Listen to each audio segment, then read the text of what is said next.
We go to economics, chapter 22. Firms, costs, revenue, and objectives.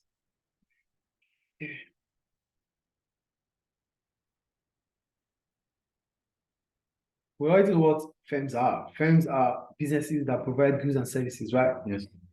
So we start with calculating the cost of production, right? That's the first point there. Yes. The cost of production, we're talking about the amount spent in the cost of producing a good or service. That's the cost of production. So how do we calculate those costs? We have the total and the average total cost. So the total cost is your fixed cost plus your variable cost. Fixed costs are costs that do not change as level of output changes. And variable costs are those costs that changes based on the level of output.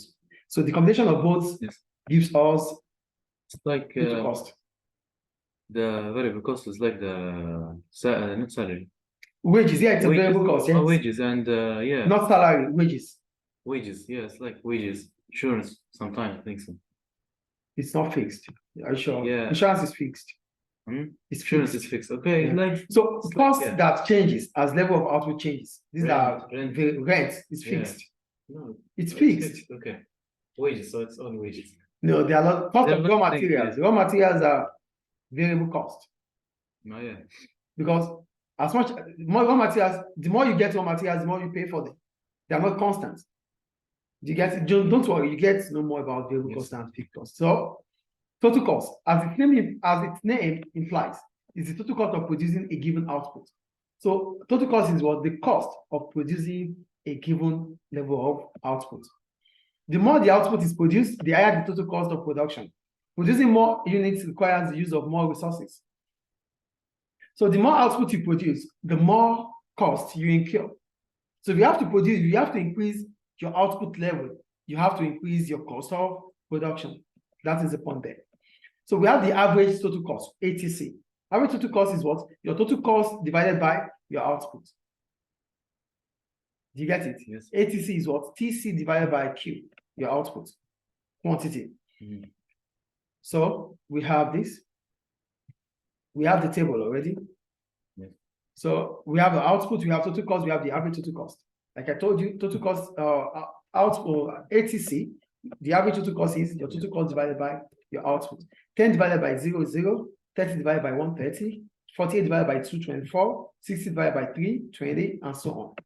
I think that is clear. Yes, but the first one 0 because there is no output. That's why it's just 0. Yeah. When you produce nothing, yes, average cost is nothing. Is nothing. Yes, but your total cost will be there because your total cost here is talking about mostly your fixed cost. Do you get it? Yes, I get it. When you don't produce any output, you're not supposed to incur any cost, but you would have incurred the fixed cost is there, which is constant. Yes. Producing or not producing, it's constant. You have to incur them. You have to pay your rent, you have to pay your workers, even if you're not producing. Clear? Yes. So go to total and average cost. Now we go to fixed cost. Why do we call it fixed cost? We call it fixed cost because this cost doesn't change as level of output changes. Even when you produce zero level, 0 units, when you produce 0 unit of output, you're still going to incur this cost. The only way you won't incur this kind of cost is when you don't have a firm. As long as you have a firm, you have people working for you. You have to pay rent. And if the premises is yours, the workers are not yours, you have to pay your workers. You have to insure your vehicle. So these costs are incurred. So here they said fixed cost indicates that there is a cost even when output is 0. In the short run, some factors of production are in fixed supply. When the firm changes its output, the cost of these factors remain unchanged. They are fixed. For instance, if a firm is raised its output, the interest it pays on past loans would remain unchanged. If it closed down during the holiday period, it will still have to pay for security and rent for building. You shut down your business or you close down for a while, you still have to pay rent. You might still have to pay salary. Yes. So these costs are fixed. They don't change. We go down. So that's why we have it this. So the total fixed cost remains unchanged as output changes. So fixed costs are also sometimes referred to as overhead or indirect costs. These are overhead costs. These costs we cannot do without them. So your fixed cost, this is how the graph looks like. It stays. It doesn't change as the level of output changes. Your variable cost will change as the level of output changes. Clear? Okay. So our average fixed cost, we said AFC. AFC is what? FC divided by Q. Fixed cost is not the same as average fixed cost. Average fixed cost is fixed cost divided by the output. Clear? Same thing as the average cost. Average total cost. But it's average fixed cost. Is it clear? Yes. So average fixed cost is total fixed cost divided by output. It's stated already. A total fixed cost is constant. Is constant. A higher output will reduce average fixed cost. So when you increase your output, it should definitely reduce your fixed cost, your average fixed cost. As soon as your output increases, your average fixed cost should reduce. Yes. That means your unit cost, the unit per cost, your unit cost should start reducing as soon as you are expanding your business or as soon as you increase your output. It's because the fixed cost is fixed. It's fixed. Yes. But when your output increases, the fixed cost, the average fixed cost will fall. Yes. This is what we mean. You have to pay rent. You have to pay rent here. Rent is assumed to be 500. You used to produce 100,000 units. You increase your units to 200,000. Your rent is not going to change. But the rent, the value of the rent, the average fixed cost will start reducing. So now you are producing 200 units for the rent of 500. So it means the average fixed cost is becoming lesser. The fixed cost is there as 500. What you use 500 for has now increased. It means your AFC would also reduce. So as output increases, the average fixed cost of a business should be seen or would reduce. Yes. Or would tend to reduce. Is it clear? Yes. Okay.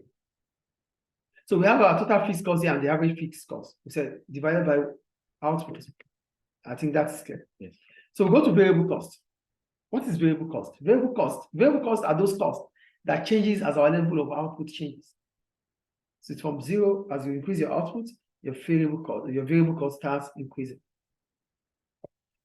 It is called direct cost. Why? Because it is linked directly to your output.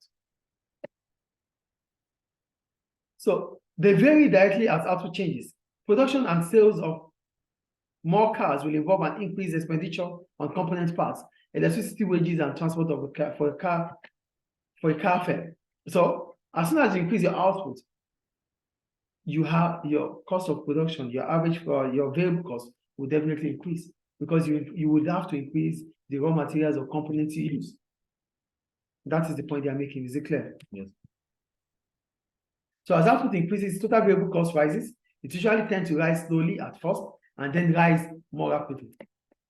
As output increases, your total variable cost will rise, but it is not considered to rise immediately. It will start increasing little by little. Then it will increase rapidly. That is how average variable cost works. For fixed cost, they will reduce as your output increases. But variable costs will increase as level of output increases because you are producing more. And when you have to produce more, you need more equipment, you need more raw materials. You need to pay more workers, maybe even on a daily basis. So you incur different types of costs directly linked with increasing your output. Clear? Yes. So we have the average variable cost, which is variable cost divided by output. Still the same. It is U-shaped because it is directly linked with your output. So a business, it is so important. The variable cost is so important because it determines your economies of scale. So as a firm, you have to ensure that your average cost of production reduces. And where you can do it mostly is in your variable cost. You have to ensure that your variable cost reduces. Did you get it? Yes. So we go to fixed and variable cost. In practice, it is not always easy to decide whether a cost is fixed or variable. This is particularly true of payments to workers. It is clear that overtime payments and the wages of temporary workers are variable costs, as they vary directly with output. But the basic wage or salary paid to workers, however, may be regarded as a fixed cost, since it has to be paid irrespective of the amount of output. Workers could get wages if you are calculating it based on the numbers of days. But since it's still going to be paid at the end of that month, it is fixed. The ones that are not fixed are those ones that are piece rate or time rate. Piece rate is based on the numbers of output you produce. Time rate is based on the numbers of hours you work at work. Yes. So if I might be told that, oh, Mr. Latif, your salary is, oh, let's say $500. $500 divided by 30 days. It's not that I'm going to get it each day, but I'll get it at the end of the month. But it's been divided by 30. That is not going to be considered as wages. It's salary and it is fixed. Did you get it? So wages what? Wages are not fixed, though. Wages are fixed when it is piece or time rate. But if you have to calculate my daily pay, if you have to calculate it just daily, like, oh, I get $500 in a month. Yeah. I'm at work or I'm not at work. I'm getting $500. So you can divide it by 30 days. You can divide it by 28 days. Whatever days you divide it with, it will give you an average. Yes or no? Yes. But I'm not, in as much as I am not getting it daily, I am not getting it based on time I've spent at work or based on my output. It is fixed. Do you get it or not? Yes, again. Oh, you're gonna get $30 every day. But if you get it at the end of the month. It is equivalent to $900. So you're at work or you're not at work, you get it. So it is not attached to piece or time rate. It is wages, but not attached to piece or time rate. Then it is fixed. Yes. Is it clear? Yes. So the sum of the total fixed cost and total variable cost equals total cost. Yeah, I said it earlier. Total cost. TC is FC plus VC. Is it clear? TC is FC plus VC. Yes, sir. Clear, right? We move on. The composition of total cost. In the long run, however, all costs are variable. Are you there? Are you there? No, it's Yeah, we talked about fixed and variable cost. no, we are at average variable cost. No. Fixed and variable cost. Yeah, we talked about it. What did you say? We talked about fixed and variable costs now. They were going down. Yeah.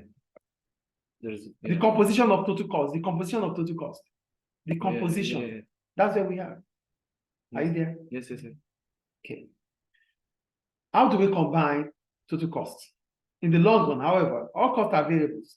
This is because all factors of production can be altered if sufficient time is available.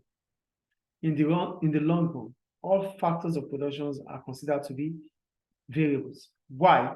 Because if we have enough time, we can switch, we can convert, we can alter whatever is fixed to become whatever we want it to become. In the long run, we can switch this house to become a school. In the long run, we can't. But in the short run, we can't. But in the long run, we can. That's why in the long run, all factors of productions are considered to be what? Variables. Is it clear? Yes. Because at that point in time, we have sufficient time to change things, to alter things, to switch things. For instance, a firm can increase the size of its factory, office, or farm. Therefore, its rent and business rates would rise, and it can hire more workers, pushing up the wage bill. That's it. So, long-term total cost. What we just have to understand here is that in the long run, all factors of productions are what? All factors of production are variables. in the short run, one will be fixed, at least one. Yes. That you cannot alter. ATC. In the short run, average total cost consists of average fixed cost and average variable cost. So we said TC is FC plus VC. So ATC would be what? AFC plus AVC. AVC, yeah. Is it clear? Yes. So the long run average curve is usually U-shaped. Why? Because it gives us economies of scale. In the long run, as our output increases, our average variable cost should be considered reducing. Economies of scale and diseconomies of scale. As soon as you exceed that output, minimum output, the cost will be high. The cost starts increasing. Yeah, and then as soon as you exceed your optimum level, you start witnessing these economies of scale. But before then, it is economies of scale. Yes, the U shape. Yeah, I think it's clear. Yes. All right. So we have a table here. They say you should work out the TFC, the TVC, the AC, and AFC. I think you can do that. Yeah. Total yeah. Okay, let me just say, yeah, TFC, total fixed cost, 0. 60. Total fixed cost. Yeah. FC is 60. The fixed cost 60. TVC is 0. Yes. AC, average cost 0. 0. Average fixed cost 0. 0. That's, yeah. Because you don't have any output. You don't have output. Then you can't talk about dividing with output. Yes. Then the second one, TC is 120. TFC is, this is 110. 60. It's a fixed cost. Total fixed cost. It's 60 all the way down. Yeah, the total fixed cost is 60 all through. Yes. Yes. I think that is done. It's constant. Yeah, it's constant. Okay, yeah. So total variable cost is it's TC 110. All of them. No, TC minus TFC. Total variable cost. TC minus TFC. TC minus TFC. Yes. So it's 50. Yes. Wait, I think I thought it was TC over. No, you're talking about TVC. The output is the same as average cost, variable cost. No. The second one. Yes. You have output as 1. You have TC as 110. Mm-hmm. Your TFC is 60. Yeah, it's constant. Yeah. So it's constant. Yes. So how do you get TVC? We said TVC plus TFC is TC. Oh, so it's, yeah. Yes or no? Yes. So TC minus TFC gives you your TVC. Yes. Is it clear now? Yes. So AC average cost is so average cost is TC divided by output, which is 110. Yeah. 110 divided by 1, yes. Then the average fixed cost is the same thing. 110. Yeah, and this is 75. I think you can do it now. Yeah. Okay, we move on. Calculating revenue. We go to revenue. So when we talk about revenue is your total, your price multiplied by the quantity sold. So TR is P multiplied by Q. That is total revenue. Yes. So the amount received by firms from selling their products is referred to as revenue. The amount you sold your products or the amount your services are being rendered are your revenue. With the total cost and the profit you made. Let's forget about total cost here. We're talking about revenue. When it comes to profit, let's get to profit. Yes. But right now, we're talking about revenue. As soon as the product is complete, as soon as the product is done, as soon as the product is made, you have to sell. So in the course of you selling, revenue comes into the business. So after your cost has been incurred, you have to sell. That is where we are right now. For you to sell, you need to have a price for your product. The price of your product multiplied by the quantity sold gives you your total revenue. I think that is clear. Yes. Then we have the average revenue, which is total revenue divided by the output. Is it clear? Yes. Average revenue is total revenue divided by output. Clear? Yes, yes. Any question about that? No. All right. So this is our AR and that's our TR. Clear? Yes. So in most markets, however, firms are price makers and need to lower price to sell more. What let me just see what we need to know. Okay, yes, they said in most markets, however, firms are price makers and need to lower prices to sell more. So the level of revenue you make has a direct link with the output you are able to sell. So if your product is expensive, the demand for your product will be less, your revenue will be less. So for firms to be able to sell more, they have to reduce the price. That is the point. So firms have to make prices affordable to be able to increase their revenue. Is it clear? Yes. That's the point there. Average and total revenue in a monopoly market. So when we talk about a monopoly market, when we talk about a monopoly, we're talking about a market that is being decided, that is being controlled, or that is being managed, or that the supply is just done by a firm. That's a monopoly. It's a market structure where goods and services is being sold or produced by one firm. That is a monopoly. So average revenue falls as the quantity sold rises. Total revenue rises at first, which is a peak, and then falls beyond a certain levels of sales.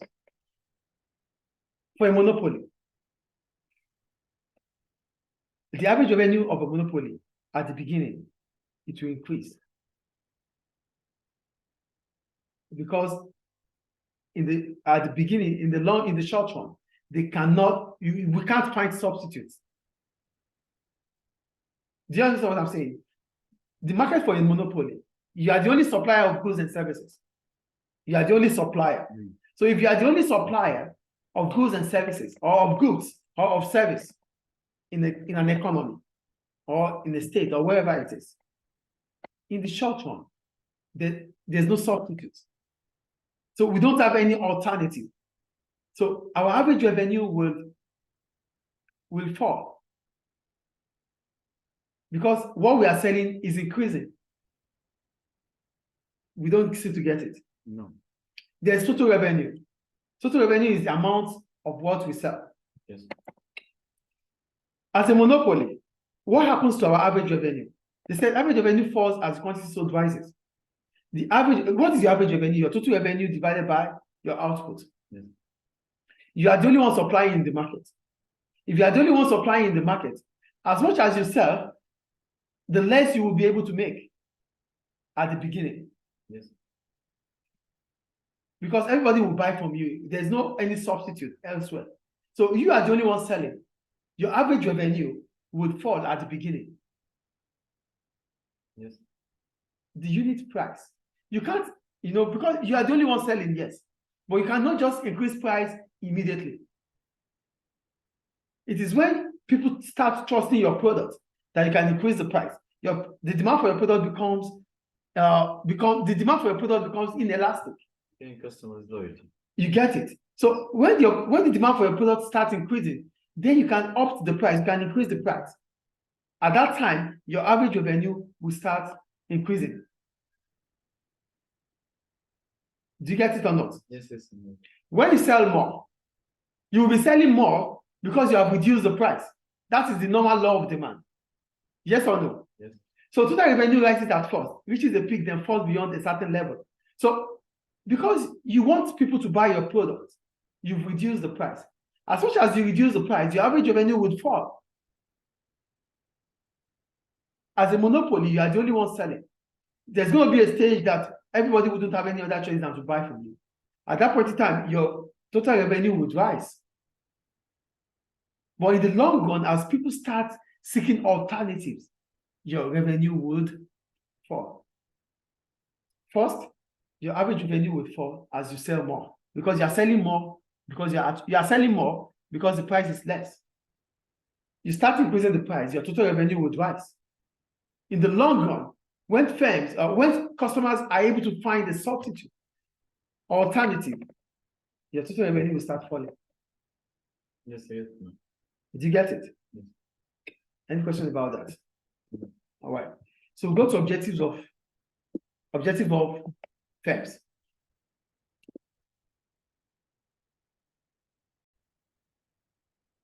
Objectives of firms. Firms may pursue, okay.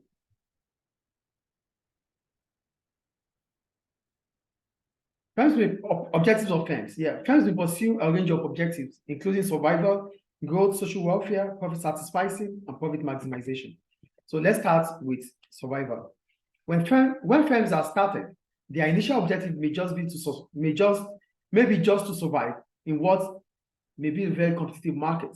A firm may be content to just cover its cost until it can become better known. During difficult times, when demand is falling, even large firms may have survival as their key objective. They will try to stay in the market in the hope that conditions will improve. So the point here is this: firms, as soon as they are being established, they have their objectives, they have the reasons why they are being set up. So their reasons could be because they want to survive. Their reasons could be social welfare. Their reasons could be profit satisfaction. It could be profit maximization. But here we're talking about survival. Survival does not only happen to new firms. It can also happen to existing firms. So let's talk about these instances. For new firms, for a new firm, you will struggle to be known. That is a fact. Nobody knows you. Nobody trusts you. You have to struggle to make customers trust you, trust your products, trust your service. So it is always difficult. So new firms, what they do is try to survive that period. Try to hang around, try to hang on until they are being known. That is survival for new firms. For existing firms, they might also face such situation. Survival. How? Maybe demand in the market is falling. So the aggregate demand in the market is falling. It's not just going to affect new firms. It's going to affect the old firms in the industry because it's about aggregate demand. Consumers, maybe economic meltdown, maybe recession. The economic activities are on decline. So if economic activity is on decline, it affects everybody, not only firms, customers, government. It's going to affect everyone. At that point in time, firms would want to hang on. They want to stay. They want to ensure that they can able to cope with that situation. So hoping that in the future, things get improved. Improvement comes up in the future. So survival is not just for businesses that are setting up. It can also occur when demand in the economy is falling or when there's decline in the economy. I think survival is clear. So businesses will set up an objective as survival if they're just a new business starting up to at least gain popularity, to be known, to have customers' trust, or because their existing firms, the demand in the economy is falling. There's decline in the economy. So at that point in time, they won't think about profit. They will only think about surviving it. Example is just during the COVID situation. A lot of businesses went off. Some businesses, they hang on, but they never thought about profit. Some businesses made profit at that point in time. But a lot of businesses that are not in the health sector, they're only thinking about surviving because economic activity were on decline. Is it clear? Yes. So go to growth.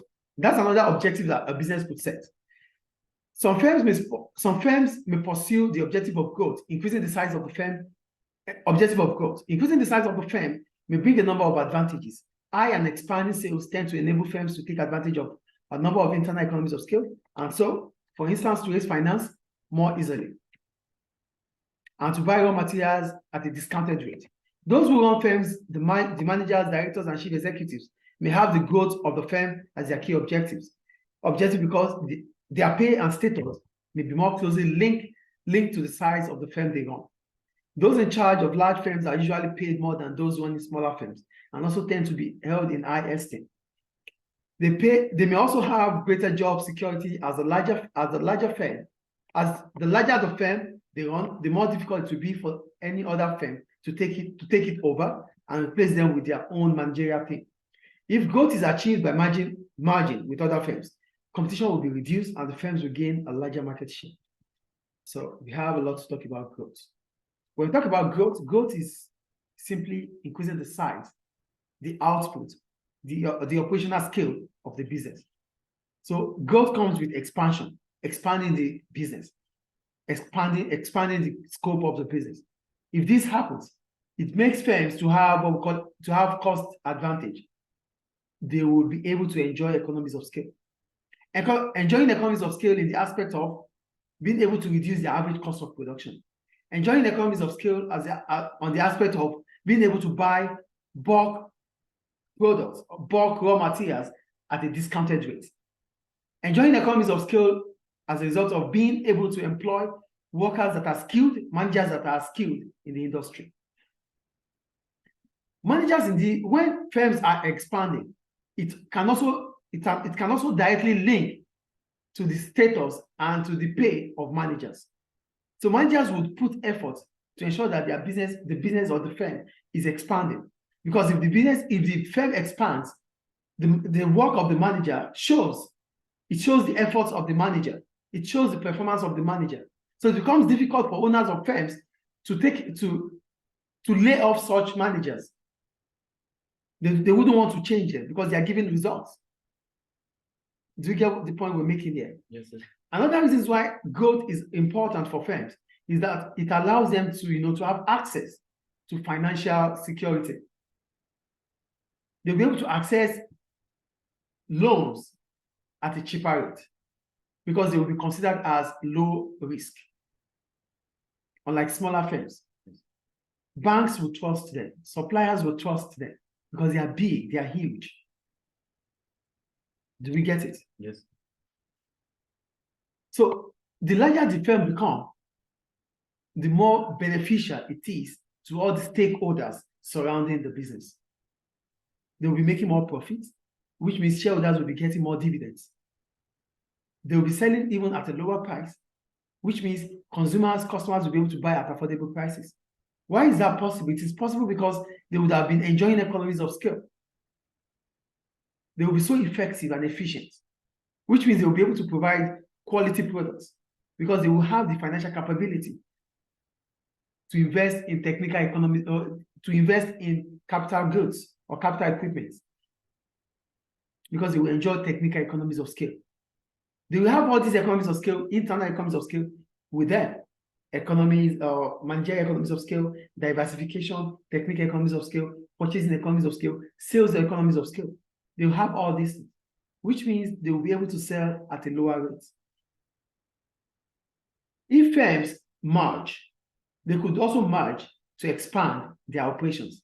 If this happens, choices for consumers reduces. Firms that merge will be able to operate on a larger scale.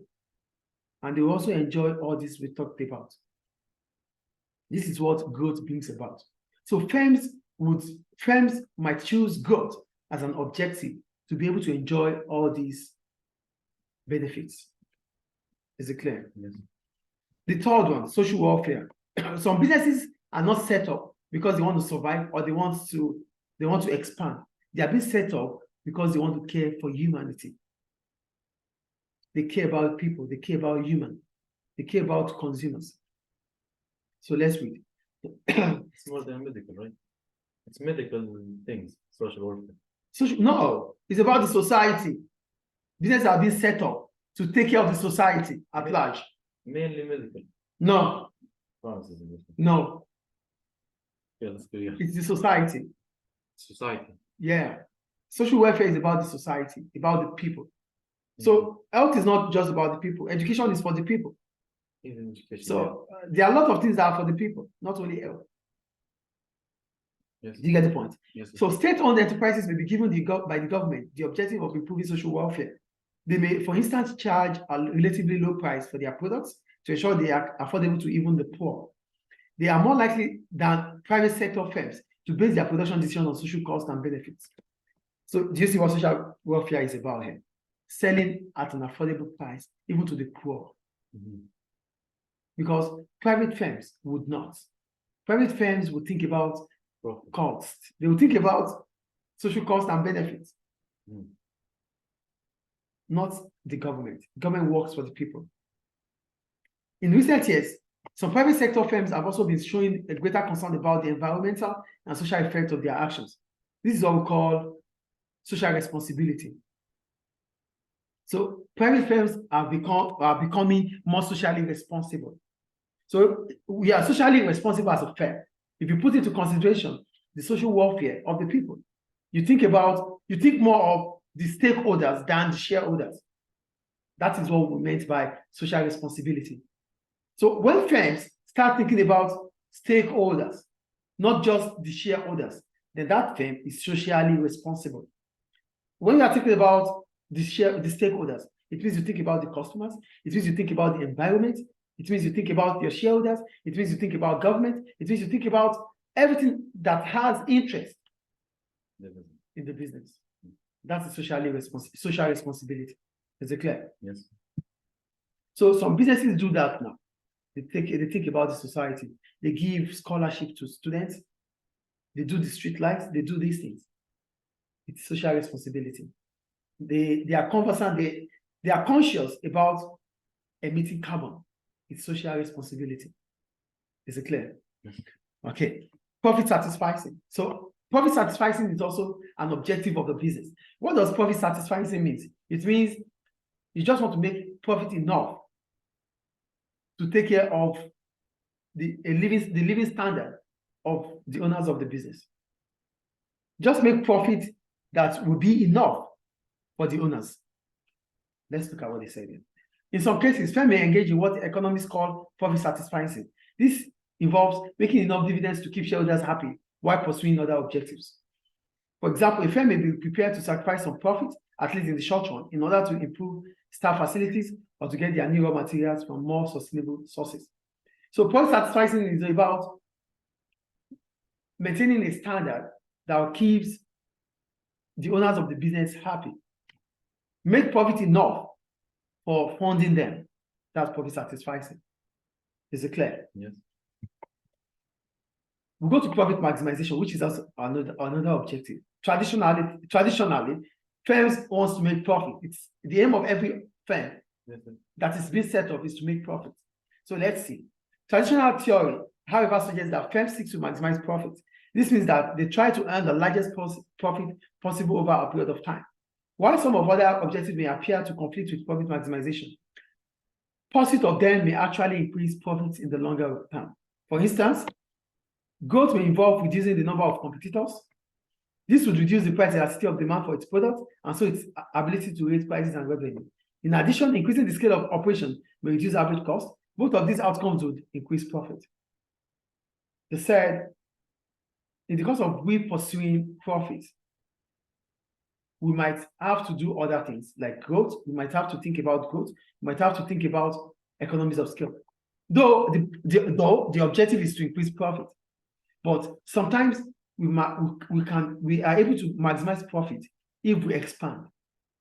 Because when we expand our business, we'll be able to sell more because we are able to increase our output. The sales, increasing the sales will increase the profit. We might think of expanding the business because we want to enjoy economies of scale. Because when we are able to enjoy economies of scale, our average cost of production would fall. And we might be able to even sell at the same price to maximize profit. Yeah. Listen to what I'm saying here. When economies of scale does not bring about profits, but it could lead to making profits. Economies of scale is about reducing your average cost of production, but it could lead to you making profits. How? You sell at 5. You are able to increase your output. That is economies of scale. As a result of increasing your output, you still sell at 5. You'll be maximizing profits. Because your average cost has reduced, but it's not reflecting in the price you sell. That is more. Do you understand? Yes. So that is profit maximization. But the aim of expansion is to reduce the average cost of production. That is what we have to put in mind. Okay. I think it's clear. Yes. Okay. So that's about profit. So when profit maximization is achieved, profit is made when the revenue earned by a firm is greater than the cost incurred. So how do you achieve profit? You can only achieve profit when your total revenue exceeds your total cost. Total revenue exceeds your total cost. That is where you can achieve profit. I think that is clear. Yes. So total profit is the positive difference between your total revenue and total cost. Is the same. It's just stories, and that's all about that. I think it's clear. Yes. So the relationship between average revenue, average cost, and total profit. Total revenue, total cost, and total profit. Profit is what? Revenue minus cost. Cost is revenue minus profits. Yes. I think that is clear. Yes, Your cost is the amount of money you make minus minus the profit you made. Your sales minus your profit gives you your cost. Your profit is your revenue minus your cost. Clear or not? Yeah. It's clear. Clear, okay. We have tables. I think the tables are clear anyway. Yeah, total revenue, cost. Can you do it? It's easy. Which one? The activities. Yeah, they are easy. Yeah, this is easy. It's just the calculations and that's all. So go to effects of changes in profits. Are you there? Yes. As soon as profit is made, how does it reflect? Profit provides an incentive for entrepreneurs to undertake production. An increase in profit will encourage more firms to enter a competitive market. It also provides firms with more finance to update their capital equipment and expand their business. When profit is certain within an industry, it encourages more firms to set up. If the educational industry is profitable, a lot of schools will come into the educational industry. Will be more competitive. And the market will be more competitive. So that's the first thing. And with profit, firms will be able to expand their business. They'll be able to invest in capital equipment. These are the effects of profit to a firm. Is it clear? Yes. A profitable firm will also find it easier to obtain external finance. Because you are a firm that is profitable, you will have access to sourcing for finance externally. Banks will give you loans. They know you will pay back because your firm, your business is having a positive book, a balance, a positive financial statement. They will give you loans. They won't be scared to do that. The effect of a fall in profit may vary with time. At first, it will have little impact on the behavior of firms. If they think that it will only be short-lived, after a while, if profit remains low or fall further, some firms will cut back on production and others will cease production. What is the effect of a fall in profit? When profit starts falling, in the short run, it might not have any impact with firms because firms might see it as it's just temporary. But if it becomes permanent, a lot of firms will reduce their production and some firms will reduce their production and output. A lot of firms will leave the industry. So when profit starts falling, firms will start ceasing operation because there's no incentive, there's no motive, there's no motivation to produce more. So a lot of firms will leave the industry. That's the effect. I think it's clear. Yeah. So what are the ways of increasing our profit as firms? The two fundamental ways of increasing profits are, one, to reduce your cost of production. So it's fundamental. If you want to increase profit, you have to reduce your cost. Yes. It's just logical. Yes. Or you raise your revenue by increasing the price. Clear? Yes. So let's see. There are numbers of ways reducing cost of, or there are numbers of ways of reducing cost of production. One is by reducing any wastages and inefficiency. So one of the ways you can reduce your cost is to reduce waste and eradicate inefficiency. When we're talking about inefficiency, we're talking about how effective your workers are, how effective your method of operation is. If they are not effective, you change them. Efficiency is like demand equals supply, right? Efficiency. Yeah. Yes, no. That's equilibrium, please. Yeah. That's equilibrium. Efficiency means you are able to deliver at the right time. That is efficiency. The use of resources judiciously. Yes. Either allocative or productive. Yes. Do you understand? Yes, demand equals to supply is efficiency, yes. But like... I want you to understand this meaning separately. When you are able to supply your consumers what they need, is efficient, allocative efficiency. Yes. Do you get it? And when you are able to reduce waste in the cost of producing, when you are able to reduce your cost in the cost of production, it is productive efficiency. So as a firm, to make profit, you have to reduce your cost. And to reduce your cost, you have to be efficient, either allocatively or productively. Is it clear? Yes. So another is by increasing the productivity of factors of production. You can also start increasing profit by increasing the productivity of the factors of production. When talking about increasing productivity of factors of production, we're talking about increasing productivity of your workers, increasing productivity of the machines. Do you get it? Those machines don't waste. When you increase your productivity, it means you increase your output. So if your workers are doing more, it will reflect in your revenue. Then you can make profit. You invest in more capital, so it will be more efficient. Yeah. So, but the point here is about the first one we talked about efficiency. Yes. Now we're talking about increasing productivity. Because productivity is output divided by input. Yes. So if you can increase the outputs, which are the factors of production, if you can increase your inputs, which are the factors of production, it will help your output. That is the point there. Yes. So in the short run, the second strategy may actually raise costs, but in the long run, it may lower average cost and raise revenue by improving quality. When you have to invest in capital equipment, in the short run, it is expensive. It increases your cost. But in the long run, your cost will start reducing. The cost of purchasing machinery, it's high. So in the short run, you are going to incur more cost.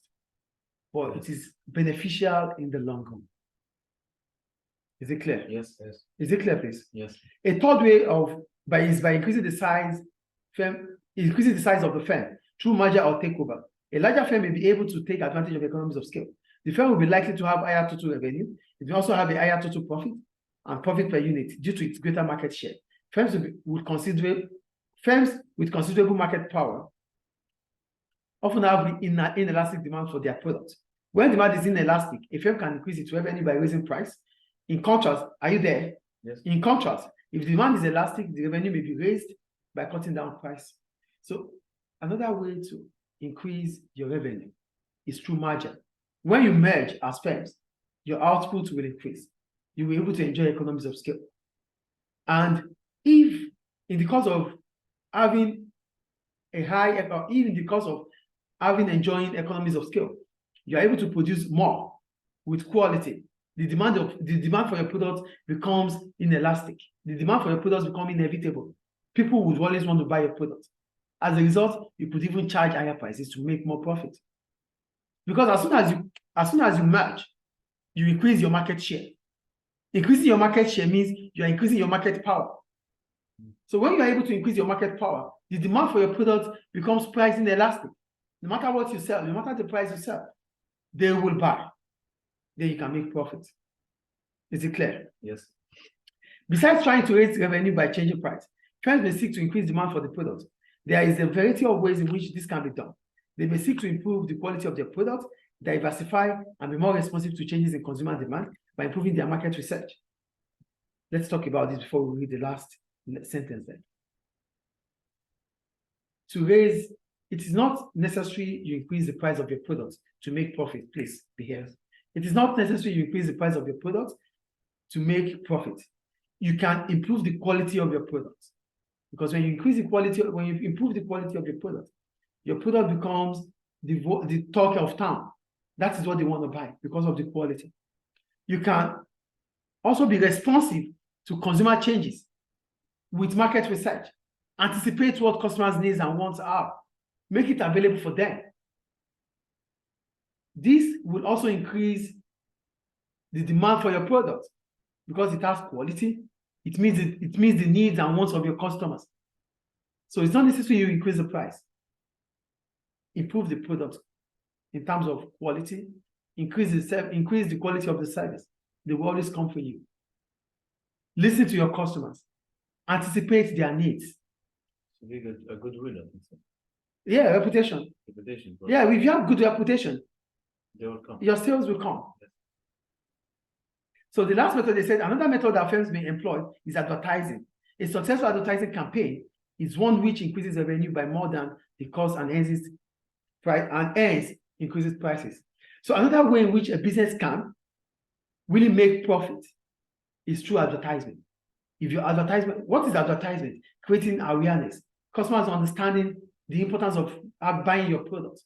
So a successful advertisement would increase your revenue and reduce your cost. By so, you make more profit. Any question about it? No. We have the multiple choice questions. Which of the following is a fixed cost to a manufacturing firm? Fixed cost. To a manufacturing firm. Insurance on building. Thank you. Insurance. The second one. A firm produces 50 units of output. The total variable cost of its output is $200 and total fixed cost is $300. What is the average total cost of production? Average total cost. 200 plus 300 divided by 50. 10. D. Okay. Are you sure? Yeah, it's 10, but the variable 200 cost- by 300. 200 plus 300 is 500. Yes. 500 divided by 50 is 10. Yes. Yeah.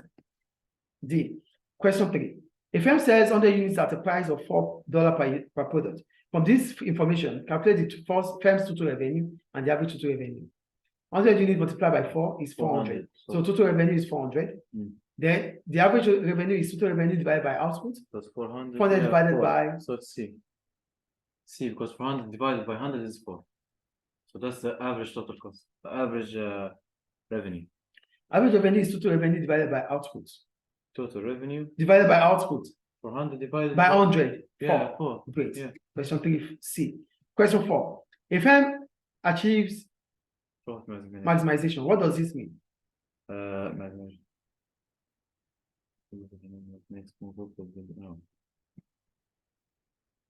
Yeah, it's C. It maximizes its total revenue. Yeah, it is. It maximizes its total revenue. Yeah. When It is not, it reduces at the lowest possible cost. Is it? No. it makes more profit than other firms in the industry. That's it. It maximizes its total revenue. When you maximize your total revenue, it means your total revenue exceeds your total cost. That is maximum profit. C. Yeah, it's C. Yeah, C. that's C. Thank you.